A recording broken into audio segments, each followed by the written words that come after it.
오늘의 말씀은 빌립보서 1장 8절에서 11절입니다.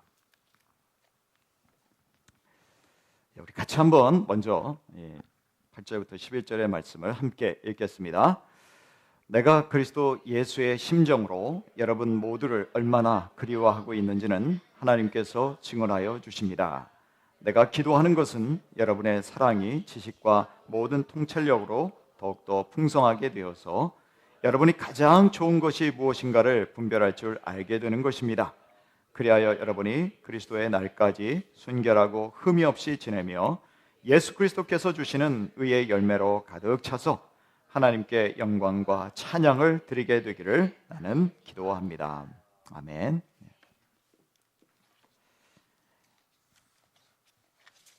바울이 빌립보 교회를 처음 방문해서 개척하고 했던 때가 지금 바울이 편지를 쓰고 있는 빌립보서를 로마에 있는 셋집에 갇혀서 쓰고 있는 때를 아마도 학자들은 한 10년에서 11년 정도 지났을 때라고 보고 있습니다. 처음 빌립보 교인들을 만났는데 그때부터 또 교인들은 열심히 바울의 선교 사역에 참여했었고요. 그리고 그 긴 인연을 이어오고 있었던 것이죠. 바울은 아마도 중간중간에 또 편지도 보내고 그랬을 것입니다만 기록상으로 보면 지금 바울과 빌립보 교회가 만난 것은 한 두 번이었던 것으로 보입니다. 그러나 이 사람들을 통해서도 만나고 또 계속 이어가고 있을 때 바울의 마음속에는 빌립보 교인들에 대해서 늘 사랑하는 마음이 넘쳤었다라고 말합니다.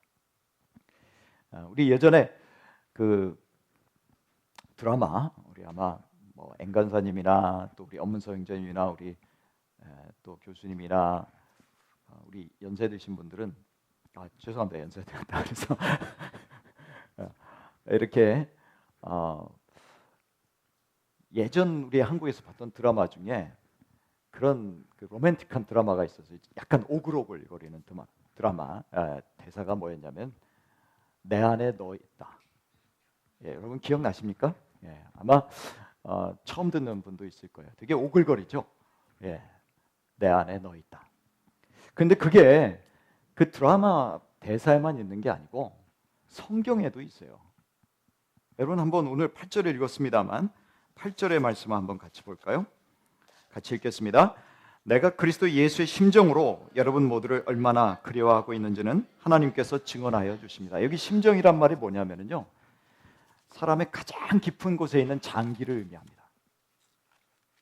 심장이라고도 표현하고 컴파스로도 표현하고 어쨌든 헬라어에서는 이 단어를 쓸 때 우리의 감정의 가장 깊은 근원이 될 수 있는 것을 심정이라고 표현하고 있는 것이죠. 그러니까 우리의 심장이다 이런 의미예요. 그러니까 사도 바울은 지금 빌립보 교인들을 향해서 내가 예수의 심정으로, 내가 예수의 심장으로, 내가 가장 깊은 곳에서 내 감정이 솟아나는 가장 깊은 곳에서 내가 여러분들을 사랑하고 있습니다 라고 말합니다. 약간 좀 드라마 대사와 다른 건 뭐냐면은 내 안에 너 있다 그렇지만 바울은 뭐라 그러냐면 예수의 심장이라고 얘기합니다. 너희들이 진짜 내가 사랑하는 마음이 있어서 사랑하는 게 아니고 예수님이 나에게 그 사랑의 마음을 부어주셨기 때문에 내가 사랑한다라는 거예요. 바울의 심장은 예수님의 심장으로 이식이 되었습니다. 심장 이식이 되었어요. 그래서 내 심장은 내 게 아니에요. 예수님 심장이에요. 근데 그 심장이 사랑으로, 빌립보 교인들을 향한 사랑으로 넘치고 있다는 것이죠. 우리도 누군가를 사랑한다면, 가족을 누군가를 사랑하면, 심지어 가족조차도, 내 남편과 내 아내, 부모님이나 내 자식들조차도 우리가 진짜 사랑한다라고 말할 수 있으려면 예수의 심장으로 사랑할 수 있어야 됩니다. 그게 진짜 사랑이죠. 8절에서 내가 그리스도 예수의 심정으로 여러분 모두를 얼마나 그리워하고 있는지는 하나님께서 증언하여 주십니다. 그러니까 하나님 앞에서 자기는 거짓말하지 않는다는 거죠. 진짜 예수님의 심정으로 내가 여러분들을 사랑하고 있습니다. 여러분 그렇게 사랑하는 분들이 있습니까? 예수님의 심장으로. 우리 찬양 중에 이런 찬양 있잖아요. 주의 사랑으로 사랑합니다. 예. 서로 쳐다보기 얼마나 어색해요. 막 주의 사랑으로 사랑합니다. 예. 근데 내가 사랑한다 그러면 얼마나 어색하고 쑥스럽겠어요. 근데 주의 사랑으로, 주의 심정으로 사랑한다라는 것이죠. 자기가 생색내고 있는 게 아닙니다. 내가 너 얼마나 사랑하는지 모르지? 그게 아니라 내 속에 있는 예수님의 심정으로 사랑하고 있어 라고 말하는 것이죠. 그래서 우리는 사랑하려면요 늘 예수님의 마음으로 충만해 있어야 됩니다. 성령으로 충만해 있어야 됩니다. 내가 누군가를 억지로 의지적으로 사랑하려는 그런 사랑에서 우리 벗어나야 됩니다. 하나님의 사랑으로 사랑하려면 성령으로 충만해지는 날마다의 삶 속에서 그 충만한 삶으로 사랑할 수 있는 모습이 되어야 된다는 것이죠. 그러다 보면 나도 모르게 진짜 나하고 관계가 별로 안 좋은 사람인데 친절하게 대하게 되는 거예요. 이거 내가 왜 이러지? 그게 내가 사랑하는 겁니까? 안 그렇죠. 주님이 내 속에서 역사하시기 때문에. 사도 바울이 뭐라 그랬습니까? 내가 사는 것은 내가 사는 게 아니라 그랬잖아요. 내 안에 그리스도가 사신다 그랬잖아요. 그 그리스도가 충만하게 내 삶 속에서 나를 움직이실 수 있도록 만들어주는 게 그게 뭐예요? 성령 충만인 거죠. 성령님께서 사랑하실 수 있도록, 예수님이 나의 마음에서 역사하실 수 있도록 만들어주는 바로 그런 성령 충만한 삶, 바로 그러한 심장으로 빌립보 교인들을 사랑한다라고 그렇게 말하고 있습니다. 그 사랑은요 아가페 사랑입니다. 9절에 보면 바울이 그러한 내가 사랑하는 사람을 위해서 기도하고 있습니다. 사랑하는 사람을 위해서 가장 해줄 수 있는 최고의 선물은 저는 기도라고 봅니다. 여러분들이 주고 싶은 비싼 선물도 있겠지만 또 사랑하는 사람들에게 격려와 칭찬도 해줄 수 있겠지만 또 스킨십으로 사랑의 표현을 할 수 있겠지만 그러나 가장 최고의 사랑의 표현은 뭐냐면은 어쩌면 보이지 않지만 기도하는 것입니다. 저는 부모님이 일찍 돌아가셨기 때문에 항상 부모님이 옆에서 기도해 주시는 분을 보면은 굉장히 부러워요. 지금도 부러워요. 나도 우리 부모님이 아직도 살아계시다면 나를 위해서 기도해 주실 텐데. 부모님이 자식을 위해서 기도하는 것은 어떻게 보면 당연합니다. 물론 믿는 부모인 경우에 그렇죠. 아마 믿지 않는 부모님 중에서 다른 종교를 가지신 분이라도 자식을 위해서는 매일 그 자식을 위해서 아마 기도할 거예요. 하나님이 아니더라도 누군가를 향해서 어떤 신을 향해서 기도할 것입니다. 그만큼 자식에 대한 사랑이 간절하기 때문에 그렇죠. 대상이 틀렸습니다. 사도 바울이 뭐라고 얘기하냐면 이 세상에 다른 신은 없다고 얘기해요. 그건 다 거짓말이야. 이 세상에 신은 오직 하나님 한 분밖에 없다라고 말하죠. 그런 대상은 틀렸을지 몰라도 그러나 그 마음은, 사랑하는 마음은 누구나 다 똑같겠죠. 자식들을 위해서, 또한 부모님을 위해서, 내 배우자를 위해서 사랑하는 가장 최고의 표현은 아마 기도라고 봅니다. 그래서 바울이 오늘도 기도하는 거예요. 내 심장에 있는 예수 그리스도의 심장으로 내가 사랑하는 빌립보 교인들을 위해서 기도하는 그 기도의 내용이 뭐냐라는 것이죠. 진짜 사랑하는 사람이라면 이런 기도를 드려야 된다라는 거예요. 오늘 사도 바울이 그 샘플을 보여주고 있어요. 빌립보서뿐만 아니라 골로새서, 에베소서에도 보면 그 기도가 다 나와 있어요. 다 비슷비슷해요. 약간씩 특징이 다르긴 하지만 근데 공통점은 있습니다. 너희들 주식 잘 되기를 원한다. 꼭 승진하기를 원한다. 아이비리그 가기를 원한다. 진짜 좋은 연봉 받는 그런 데 가기를 원한다. 그런 기도 제목은 아무 데도 없습니다. 바울이 진짜 사랑하는 사람을 위해서 해주고 싶은 기도가 뭐냐는 거예요. 여러분 9절을 우리 같이 다시 한번 읽어보도록 하겠습니다. 시작. 더욱 풍성하게 되어서. 첫 번째 기도는요, 바로 너희의 사랑이 더욱더 풍성해지기를 바란다입니다. 여기에 사랑은 아가페 사랑입니다. 아가페 사랑이 어떤 사랑입니까? 나를 헌신해서 제물로 드리는 사랑이죠. 나를 죽이는 사랑입니다. 우리 빌립보서 2장으로 가보면 이제 예수님이 어떤 분이시냐? 죽기까지 복종하셨다라는 거예요. 하나님의 말씀에 복종하셨다라는 거예요. 그게 바로 아가페 사랑이라는 거죠. 예수님도 말씀하셨잖아요. 가장 큰 사랑이 뭐냐? 가장 이 세상이 최고의 사랑이 뭐냐? 친구를 위해서 내 목숨을 버리는 게 그게 최고의 사랑이야 라고 얘기하셨죠. 근데 예수님이 우리를 위해서 목숨을 버리셨습니다. 그게 아가페 사랑인 거예요. 여러분 요한일서 4장 10절에서 11절입니다. 우리 스크린에 나와 있는데요. 요한일서 4장 10절에서 11절 우리 같이 한번 읽어보도록 하겠습니다. 사랑은 이 사실에 있으니 곧 우리가 하나님을 사랑한 것이 아니라 하나님이 우리를 사랑하셔서 자기 아들을 보내어 우리의 죄를 위하여 화목제물이 되게 하신 것입니다. 사랑하는 여러분, 하나님께서 이렇게까지 우리를 사랑하셨으니 우리도 서로 사랑해야 합니다. 사랑, 바로 자기를 제물로 내어주신 사랑이라는 것이죠. 이게 아가페 사랑이다. 그런데 사도 바울은 그 아가페 사랑이 이 빌립보 교인들에게서 풍성하게 되기를 바란다라고 말합니다. 그런데 여기서 뭐라고 되어 있냐면 더욱 더라고 되어 있습니다. 더욱 더. 여러분과 저는 예수를 믿는 순간 예수님의 사랑을, 그 예수님의 심장을 이식받았습니다. 바울처럼. 바울만 이식받은 게 아니라 저와 여러분도 그 예수님의 사랑, 하나님의 사랑을 이식받았어요. 그런데 그 사랑은요, 하루아침에 풍성해지지 않습니다. 그 사랑은 하루아침에 완전해지지 않습니다. 그 사랑은요, 점점 자라가요. 점점 풍성해져요. 바울이 우리가 어느 정도까지 자라가야 되느냐? 그리스도의 장성한 분량이 충만한 데까지, 장성한 것도 괜찮은데 그 장성했는데 거기에서도 더 충만한 데까지 자라가야 된다라고 얘기해요.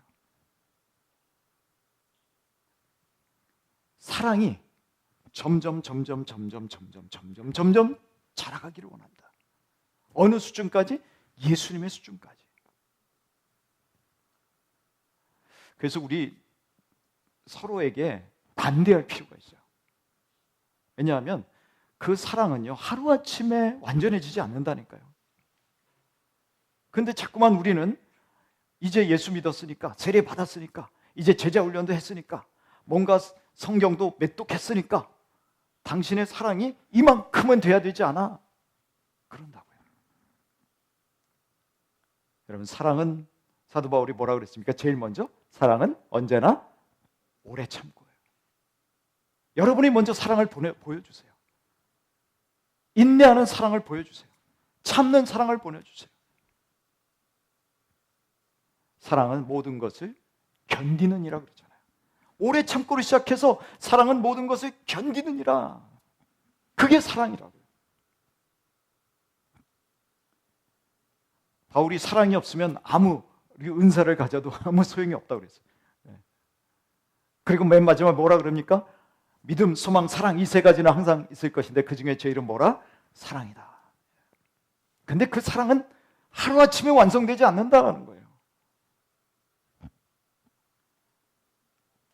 점점 풍성해지기를 원한다.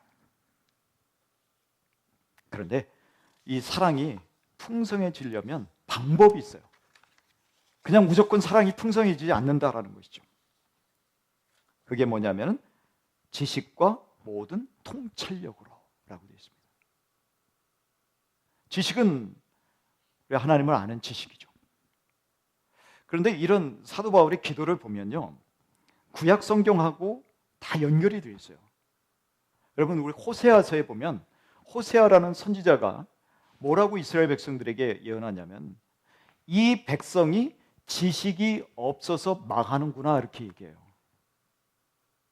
하나님의 말씀을 모른다는 거예요. 지식이 없어서 망하는구나. 그래서 호세아가 하나님을 힘써 알자 이렇게 말합니다. 하나님을 힘써 알자. 하나님을 모르니까 사랑도 못하는 거예요. 뭐가 사랑인지도 모르고 어떻게 해야 사랑이 자라는지도 모른다라는 거예요. 어떤 분들은 사랑이 굉장히 많으시고 막 풍성하신 분인데 말씀을 잘 안 배우려고 그래요. 아유 그냥 사랑이면 되지 뭘 그래. 뭐 그렇게 성경 읽으라 그래. 그냥 사랑하면 되지. 아 그래도 읽으셔야 돼요. 아 그래도 난 목사님 주일마다 와서 설교 듣잖아. 수요일마다 와서 설교 듣잖아. 그것도 참 잘하는 겁니다. 하지만 말씀을 점점 읽고 왜 우리 대한민국 사람들이 세계에서 가장 문맹률이 낮잖아요. 다 읽을 수 있잖아요. 하나님이 어떻게 해서 우리 세종대왕 같은 분을 이 땅에 보내주셔가지고 이렇게 가장 쉬운 문자, 좋은 문자를 보게 하셨는지 우리 한국 사람들에게서는 진짜 복입니다. 그래서 이 글자를 가지고 우리나라에 선교사가 들어오기 전에 벌써 성경이 번역됐지 않습니까? 우리가 이런 하나님의 은혜를 받은 민족이라고요. 그렇다면 열심히 읽어서 하나님의 말씀을 받아서 그 말씀으로 점점 하나님의 사랑이 풍성해지도록 만들어야 된다는 것이죠. 하나님의 말씀을 제대로 읽지 않으면요 우리가 분별하지 못합니다. 그 다음에 나온 통찰력이라는 말은 뭐냐면요 말씀의 지식을 받았으면 그 지식을 내 삶 속에 어떻게 적용하느냐 그게 통찰력이에요. 그래서 구약 성경에는 이 말씀을 지혜라는 말로도 많이 번역했습니다. 지식, 지혜. 지식을 잘 활용할 수 있는 게 지혜예요. 그걸 내 삶 속에서 잘 애플리케이션 할 수 있는 능력, 그게 바로 통찰력이라는 것이죠. 인사이트라는 것이죠. 이렇게 더욱 풍성하게, 더욱 사랑이 풍성하게 될 수 있도록. 여러분들 참 재밌지 않습니까? 근데 지식과 통찰력으로 사랑이 풍성해지기를 원한다. 결국 목적은 뭐냐 그러면 사랑이 풍성해지는 거예요. 바울은요 지식을 많이 갖는 것은 우리를 교만하게 만든다 그랬어요. 지식 자체가 우리의 사랑을 풍성하게 만들지는 않는다. 그러나 그 지식을 가지고 통찰력을 가지고 점점 하나님의 사랑을 베풀도록 노력하라라는 것이죠. 여러분 우리 어저께 그 고린도후서 2장을 봤지 않습니까? 어제 몇 분 저 하나만 올렸나요? 올릴 때. 그런데도 아마 우리 아침 예배 참여하신 분들이 있어서 읽으셨을 텐데 또 집에서 읽으신 분도 있겠습니다만 바울이 죄를 지은 사람에게는요 분명히 징계해라. 아주 엄하게 징계하라 그랬어요. 근데 그 사람이 회개하고 징계에서 돌아왔을 때는 징계받고 마음을 돌이켰을 때는 어떻게 해야 됩니까? 용서해줘라 그랬다. 안아줘라. 그 사람이 너무 지나치게 슬픔에 잠기지 않게 해라. 뭡니까? 사랑이죠. 징계를 해도 사랑이라는 목적으로 하라는 거예요. 고린도전서 16장에 보니까 바울이 뭐라고 얘기하냐면은 모든 일을 사랑으로 하라고 얘기합니다. 그러니까 우리가 모든 성경의 지식을 갖는 것도 이런 모든 것도 우리의 사랑을 풍성하게 하기 위해서라는 거예요. 그리스도를 닮은 사랑을 갖는 사람이 되기 위해서다라는 것이죠. 저는 예의를 잘 모르는 경우도 있죠. 어떤 분들은 어른들 같은 경우에 예의도 없어 막 그런 얘기를 할 때가 있습니다. 근데 저는 이런 생각을 해봤어요. 예의가 도대체 뭐지? 우리가 영어로 폴라이트하다라는 게 도대체 뭐지? 저는 예의라는 정의를 이렇게 내렸어요. 그 상대방에 대해서 사랑으로 대하는 게 예의다. 과연 저 사람에게 어떻게 대했을 때 기분 나빠하지 않고 편안하게 대할 수 있고, 또 그의 마음속에서 내가 무시당하지 않았다라고 생각할 수 있고, 이런 것들을 고려해서 그 사랑으로 행하는 게 뭐냐? 그게 예의다라는 거예요. 어떤 정해진 전통적인 룰이 있어요. 어떤 관습이 있어요. 그러나 어떤 때는 그런 것을 벗어날 수도 있어야 돼요. 사랑이라는 이름으로. 그러나 그 사람이 꼭 그걸 원하면 그걸 해줘야 돼요. 왜냐하면 그 사람은 그것으로 내가 예의를 지킨다, 자기를 존중해준다라는 것을 알기 때문이죠. 그러면 이렇게 기도하는 목적은 무엇인가? 10절에 그 증거가 나와 있습니다. 10절 한번 같이 보실까요? 10절의 말씀 같이 읽겠습니다. 여러분이 가장 좋은 것이 무엇인 걸 분별할 줄 알게 되는 것입니다. 그리하여 여러분이 그리스도의 날까지 순결하고 흠이 없이 지내며, 이게 헬라어에서는 이게 명확하게 되어 있어요. 이렇게 하나님의 사랑, 아가페 사랑으로 풍성해지기를 기도하는 목적이 뭐냐? 그것은 분별하는 거라는 거예요. 영어로 discernment라고 그러죠. 분별하는 거.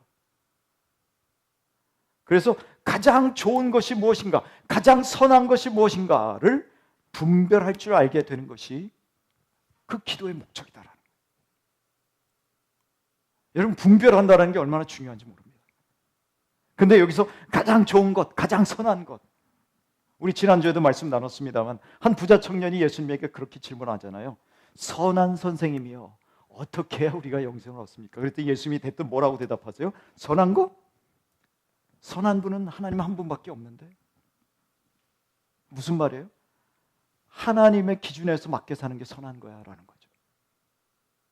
하나님의 성품에 맞게 사는 게 선한 거야. 하나님이 선한 거야. 하나님의 기준에 맞게 살아. 이 말 아닙니까? 그런데 가장 선한 것을 분별할 줄 알게 되는 건 뭘로 가능하게 되느냐? 지식, 통찰력, 그리고 그것을 활용할 줄 아는 넓은 사랑. 제가 미국에 있을 때 이제 오바마 대통령이 있을 때였었죠. 네, 그 대통령이 그 메리 크리스마스도 못 쓰게 했어요. 그래가지고 많은 크리스천들이 굉장히 마음에 상처를 많이 받았죠. 야, 이거 크리스마스 때, 크리스마스라는 게 여러분 예전에 이승 목사님께 들었습니다. 크라이스트, 메스, 예배하는 거잖아요. 하나님을 예배하는 거, 찬양하는 게 크리스마스라고요. 근데 그거 자체를 못 쓰겠어요. 그리고 이제 대통령 나오기 전에는 자기는 뭐 동성 결혼 이런 거 반대한다고 딱 얘기하거든요. 대통령 되더니 싹 말을 바꾸더라고요.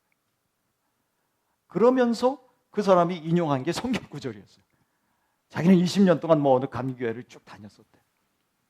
그러면서 내놓은 성경 구절이 뭐냐면 상산수훈에 나온 너희들이 대접을 받고자 하는 대로 너희도 남을 대접하라. 너희들이 비판을 받지 아니하려거든 비판하지 마라. 이런 걸 가지고 딱 나온 거예요. 그래서 자기는 누군가 이 소수 권리를 가진 사람들을 우리가 비판하지 말아야 되고, 또 그 사람들에게 우리의 사랑을 보여줘야 되는, 대접해 줘야 되려면 그런 동성결혼도 인정해야 된다.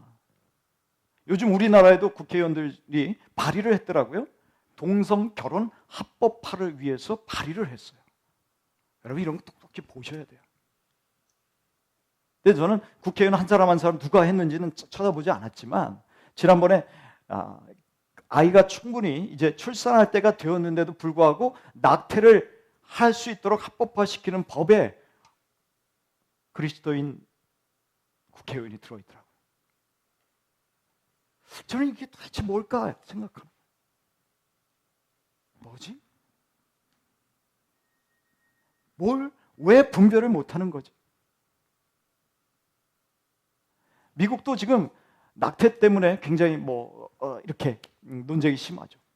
이 해리스가 아니라 트럼프가 대통령 됐습니다만, 해리스를 지지하는 여성에게 물어봤어요. 너 왜 해리스 지지하니? 그랬더니 그 여성이 대뜸 하는 말이 해리스는 낙태를 자유롭게 할 수 있도록 해준대잖아.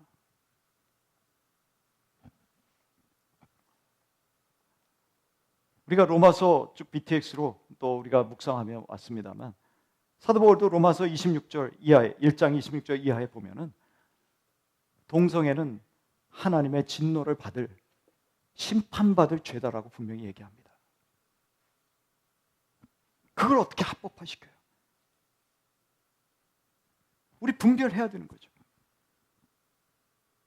하나님의 말씀을 제대로 알고 사랑이 아니라, 우리 다 사랑 때문에 사랑하니까 그 사람도 품어야 되죠. 물론 저는 그 사람들을 뭐 함부로 비난하자고 하는 얘기가 절대 아닙니다.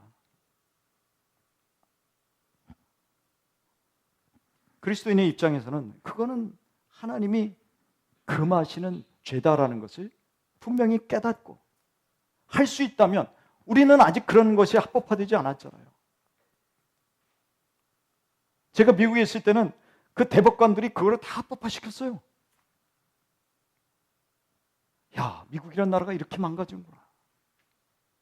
우리는 아직 그 정도까지 안 갔잖아요. 그러기 전에, 그런 나라가 되기 전에 지켜야죠. 누가? 하나님의 말씀을 알고 분별할 줄 아는 우리가 그렇게 해야 되는 건 아닙니까? 뭐 여가 어떻든지 야가 어떻든지, 그것보다도 우리는 하나님의 말씀이라는 기준에 맞춰서 분별해낼 줄 아는 그런 지혜가 있어야 되지 않겠는가? 바울은 바로 그것을 위해서 기도하는 것이죠. 분별할 줄 아는, 무엇을? 가장 선한 것을. 가장 선한 게 뭡니까? 하나님의 말씀이죠. 하나님이 선하신 분이니까 하나님이 세우신 그 법이 가장 선한 거예요. 그거를 좀 제대로 분별할 줄 알았으면 좋겠다. 여러분, 당시에도 이 로마 시대에 얼마나 동성애가 창궐했는지 모릅니다. 성적으로 문란하고 타락했는지 모릅니다. 그런 세상 가운데 살면서 너희들은 진짜 선한 게 무엇인지 분별했으면 좋겠다. 그리하여 그 결과가 뭡니까? 여러분이 그리스도의 날까지 순결하고 흠이 없이 지내며. 예수님이 제자들에게 뭐라고 그러셨냐면, 너희들은 비둘기같이 순결하고 그 다음에 뱀같이 지혜로워라 라고 말씀하셨습니다. 순결하다는 뭐예요? 아무것도 안 섞였다는, 순수한 신앙을 가지라는 거예요. 하나님의 말씀을 받고 그 말씀을 분별해서 순수하고 순결한 그런 신앙을 내적으로 가지라는 것입니다. 그리고는 흠이 없이 지내며, 여러분, 흠이 없이 지낸다는 건 블레임리스입니다만, 그러나 이 말이 헬라어에서는 어떤 의미로 쓰였냐면은 남을 걸림돌이 되게 하지 않는다라는 의미로 쓰였어요. 그래서 고린도전서 10장 32절에는 유대인에게나 헬라인에게나 하나님의 교회나 거치는 자가 되지 말고 이렇게 되어 있습니다. 걸림돌이 되지 마라. 예수님은요, 성도를 갖다가 걸림돌이 되게 하면 자기 연자맷돌을 메고 그냥 너 바다에 뛰어들어. 차라리 너 죽는 게 낫겠다. 그렇게까지도 말씀하셨습니다. 그러니까 걸림돌이 되지 말게 하라는 거예요. 아까도 제가 인용했습니다만, 사도 바울은요, 어떤 한 형제든지 우리가 아무리 옳다는 것 때문에 그 형제가 걸림돌이 되지 않기를 원했어요. 넘어지지 않기를 바랬단 말이죠. 그러니까 아무리 잘못했어도 만약 용서하고 다시 돌아온다면 그를 얼마든지 안아줘라. 왜냐하면 그것 때문에 우리가 굉장히 정죄하고 너는 나쁜 애야, 너는 죄인이야. 그럼 그 사람이 걸려 넘어지지 않겠냐라는 거예요. 나도 내적으로 순결해야 되겠지만, 그러나 내가 옳다라는 것 때문에 남을 걸려 넘어지게 해서는 안 된다라고 말하고 있습니다. 마지막으로 11절의 말씀 또 한번 볼까요? 어떤 기도를 하고 있습니까? 11절의 말씀 같이 읽겠습니다. 예수 그리스도께서 주시는 의의 열매로 가득 차서 하나님께 영광과 찬양을 드리게 되기를 나는 기도합니다. 의의 열매로 가득 차서. 근데 여러분 보세요. 의의 열매가 내가 맺는 게 아니에요. 뭐라고 되어 있습니까? 예수 그리스도께서 주시는 의의 열매. 예수님이 요한복음 15장에 뭐라고 말씀하셨냐면은 내 안에 거해야 된다라고 말씀하셨어요. 내 안에 거할 때, 나에게 붙어 있을 때 너희가 열매를 많이 맺는다고 그러셨습니다. 우리가 열매 맺는 비결은요, 다른 데 있지 않아요. 예수님 안에 예수님과 더 친밀해지고 예수님과의 관계를 더 돈독히 하는 게 열매 맺는 지름길입니다. 자꾸 뭔가 하려고 하지 마세요. 그저 우리가 애써서 할 일은 뭐냐면은 예수님과 더 가까워지려고 애쓰는 건 해야 됩니다. 그건 애써야 돼요. 그거는 우리에게 억지로 하게 만들지 않으셨고 우리가 자의로 할 수 있도록 자유의지를 주셨어요. 그러면 예수님에게 더 가까이 가기 위해서 어떻게 해야 되느냐? 말씀 앞에 가까이 가는 수밖에 없죠. 그럴 때 의의 열매가 가득하다라는 것이죠. 여러분 에베소서 5장 9절을 한번 같이 보실까요? 앞에 스크린에 있습니다. 같이 한번 읽어보겠습니다. 빛의 열매는 모든 선과 의와 진실에 있습니다. 진실함. 앞에 나온 내용이죠. 신실함. 모든 선, 의. 의라고 하는 것은 하나님과의 바른 관계 속에서 나오는, 말씀을 순종하면서 나오는 우리의 삶의 모습이 바로 의로운 것이라는 것입니다. 하나님을 늘 가까이 하는 사람이 어떻게 하나님의 말씀에 불순종하며 살 수 있겠어요? 여러분, 사람하고 가까워지면 가까워질수록요, 그 사람이 어려워지는 거 아세요? 우리가 누군가를 친밀하게 대하면 대할수록 그 사람을 더욱더 존중하게 됩니다. 함부로 대하지 않습니다. 진짜 사랑한다면 더욱더 존중하게 되어 있어요. 우리가 하나님을 사랑한다면 하나님의 말씀을 더욱더 존중하게 되어 있습니다. 부부관계가 더욱더 사랑으로 엮여져 있다면, 부자지간에, 부녀지간에, 모녀지간에, 모자지간에 더욱더 끈끈하게 엮여 있다면 그 말을 존중하려고 그래요. 그래서 열매로 가득 찬 인생이 되려고 했습니다. 우리 자녀들 그렇지 않습니까? 우리 자녀들은 항상 부모님의 마음에 들기를 얼마나 했습니까? 어떻게든지 엄마 아빠가 나를 칭찬해 주는 걸 너무 좋아하잖아요. 그래서 사도 바울은 뭐라 그래요? 아비들아, 골로새서에 보니까 자녀를 노엽게 하지 말라 그러잖아요. 낙심하게 하지 말라라는 거예요. 그런 열매가 있어야 된다는 거예요. 남편과 아내 사이에 서로 순종하고 사랑하는 희생적인 사랑과 또 복종이 있는 그런 열매들 말하는 것이죠. 그런 열매들이 가득 차서 하나님께 영광과 찬양을 드리게 되기를 나는 기도합니다. 그래서 결국 어떻게 되자는 거예요? 하나님을 영광스럽게 하자라는 거예요. 우리가 하나님을 영광스럽게 하는 것은요, 다른 것으로 영광스럽게 한다라고 착각하시면 안 됩니다. 내가 잘 되면, 세상 사람들이 볼 때 부러워하면, 상을 받으면, 존경을 받으면 하나님 그때 하나님 영광을 돌립니다. 우리 뭐 연예인들처럼 상 받으면 하나님께 영광 올립니다. 아니요, 그거 아닙니다. 하나님께 영광 올리는 건 뭐냐면은 열매가 있을 때 하나님이 영광 받으십니다. 예수님은 어떻게 하나님께 영광 올리셨습니까? 자기의 몸을 죽임으로써 하나님께 영광 올리셨어요.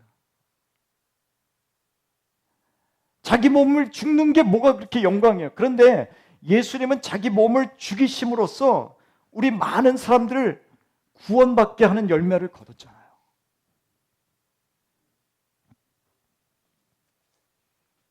예수님이 순종함으로써 하나님을 기쁘시게 하는 열매를 드렸고 하나님께서 뭐라고 그러셨습니까? 내가 이미 영광을 받았다라고 말씀하십니다. 예수님이 처절하게 십자가에 달리기 그 전날 밤에 기도하셨을 때 하나님께서 응답하시죠. 내가 이미 너의 기도를 들었고 영광 받았다. 저와 여러분이 이러한 영광된 삶을 살아갈 수 있게 되기를 축복합니다. 그러기 위해서 예수님 안으로 들어가야 돼요. 근데 예수님 안으로 들어간다는 게 뭐냐? 추상적인 게 아니에요. 예수님이 올라가실 때 누구를 보내주셨어요? 성령님을 보내주셨습니다. 예수님 뭐라고 그러셨어요? 내가 올라가는 것이 너에게 유익하다 그랬어요. 내가 가면 성령님께서 오실 거니까. 나는 올라가서 너희들과 떨어져 있지만 성령님은 오셔서 내가 지금까지 이야기했던 걸 다 기억나게 해주실 것이고 죄도 깨닫게 해주실 것이고 그 성령님이 내가 가진 것을 너에게 다 알려줄 것이다 그랬습니다. 그래서 예수님 안에 깊이 들어간다는 것은 구체적으로 뭐냐? 날마다 성령님 안에 들어가는 것입니다. 그래서 사도 바울이 데살로니가전서 5장 19절에 성령을 소멸치 말라라고 했습니다. 날마다 성령으로 뜨거워져라 이런 거죠. 성령은 없어지지 않습니다. 네, 믿는 순간에 우리에게 들어오셨기 때문에 꺼지지 않아요. 단지 불이 약하냐 강하냐 그 차이죠. 그 성령으로 충만해져라. 바로 그것이 저와 여러분이 열매 맺는 비결인 줄 믿습니다. 오늘도 저와 여러분의 삶에 이러한 열매가 있기를 바랍니다. 오늘도 다른 사람은 몰라도 우리 예수님은 또 성령님은 저와 여러분을 위해서 기도하실 것입니다. 오늘도 사도 바울이 기도했던 것처럼 저는 이 예화를 마침으로 오늘 말씀을 마치고자 하는데요. 여러분 루마니아를 아시죠? 루마니아가 예전에 공산 정권에 있을 때 우리 차우체스크라는 독재자가 있었습니다. 공산당 총석이었고요. 근데 그 사람이 기독교인들을 많이 박해를 했죠. 그래서 레구르라는 목사가 6개월 동안 강제 수용소에 끌려가서 6개월 동안 하루로 빠지지 않고 아침부터 저녁까지 신문을 받았다고 합니다. 그리고 이 레구르라는 목사의 가족들을 죽이기 위해서 수도관에다가 전기를 연결하기까지 했대요. 가족들을 죽이려고. 하나님께서 살려주셨습니다. 레구르가 이제 그 차우체스쿠가 처형당했죠. 나중에 그 정권이 무너졌습니다. 그리고 다시 자유를 얻어서 교회 지도자로서 또 많은 교회를 잘 섬기는 목회자가 되었습니다. 그런데요, 어느 날 이 레구르라는 목사의 귀에 자기를 6개월 동안 하루도 빠지지 않고 괴롭히고 고문했고 신문했던 그 사람이 지금 암으로 죽어간다라는 소식을 들었습니다. 어떤 마음이 들었을까요? 어떤 생각이 들었을까요? 이 목사님이 결단을 하고 그 사람을 찾아갔습니다. 그 어머니가 목사님을 붙들고 부탁하기 시작했습니다. 목사님, 우리 암으로 죽어가는 이 아들을 좀 살려주세요. 살려주세요. 가는 것도 어렵겠지만 그런데 그 암으로 죽어가는 나의 원수 같은 사람을 위해서 기도하고 싶었겠습니까? 그 사람을 위해서 기도하기 시작했습니다. 그리고 그 사람은 기적과 같이 암에서 고침을 받았습니다. 그리고 그 이후에 레구르 목사의 기도의 동역자가 되었습니다. 이것이 레구르 목사가 가진 위대한 사랑 때문일까요? 아닙니다. 예수 그리스도의 사랑이 그의 마음속에서 점점 자랐기 때문에 그렇습니다. 저와 여러분도 그런 사랑 할 수 있을까요? 아멘? 자신 있게 아멘? 지금 못할 수 있어요. 하지만 오늘도 사도 바울이 성도들을 위해서 기도한 것처럼 그 아가페 사랑이 점점 더 자라게 해주십시오. 우리 서로를 위해서 그렇게 기도했으면 좋겠습니다. 사도 바울이 가장 절실하게 기도하고자 했던 것, 바로 그 사랑이 점점 더 잘할 수 있도록, 지식과 통찰력으로 잘할 수 있도록 기도했던 것처럼, 또 저희도 그러한 기도로 또 결국은 가장 선한 것을 분별하고 의의 열매로 가득 차서 하나님께 영광을 올려드리는 저와 여러분 되시기를 주님의 이름으로 축복합니다.